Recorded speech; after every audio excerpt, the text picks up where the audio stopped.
എവിടെയാണോ സ്ത്രീ പൂജിക്കപ്പെടുന്ന അവിടെ എല്ലാ ഐശ്വര്യങ്ങളും ഉണ്ടാവുകയും ചെയ്യും. എന്ന് വെച്ചാൽ നാളെ മുതൽ അങ്ങനെ പൂജിച്ചേക്കാം, നിങ്ങൾ പണിയെടുക്കുന്ന സമയത്ത് നിങ്ങളെ വിളിച്ചോണ്ടിട്ട് വരൂ, ഇരിക്കൂ, പൂജിക്കട്ടെ. അങ്ങനെയല്ല. ഒരു സ്ത്രീയെ പൂജിക്കാൻ സാധിക്കുന്ന ഏറ്റവും വലിയ കാര്യം എന്ന് പറയുന്നത് ഒരു പുരുഷനെ സംബന്ധിച്ചിടത്തോളം ആ സ്ത്രീയെ മനസ്സിലാക്കുക എന്നുള്ളതാണ്.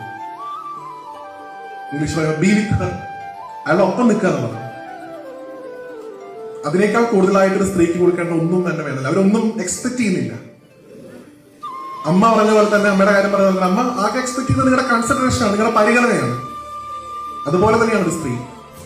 നിങ്ങൾക്ക് കൊടുക്കാൻ സാധിക്കുന്ന ഏറ്റവും വലിയ ഒരു അംഗീകാരം ഒരു സ്ത്രീക്ക് നിങ്ങളുടെ പരിഗണനയാണ്. അമ്മയെ നിങ്ങൾ എങ്ങനെ പരിഗണിക്കുന്നു അതുപോലെ നിങ്ങൾ കാണുന്ന ഓരോ സ്ത്രീയിലുമുള്ള മാതൃഭാവമായിട്ടുള്ള ആ ദേവി ചൈതന്യത്തെ നിങ്ങൾക്ക് ബഹുമാനിക്കാനും ആദരിക്കാനും സാധിക്കും. അല്ലാതെ മൂകാംബിക പോയിട്ട് അമ്മയെ വിളിച്ചിട്ട് സ്വന്തം ഭാര്യയെ നോക്കാതിരുന്നിട്ട് കാര്യമില്ല.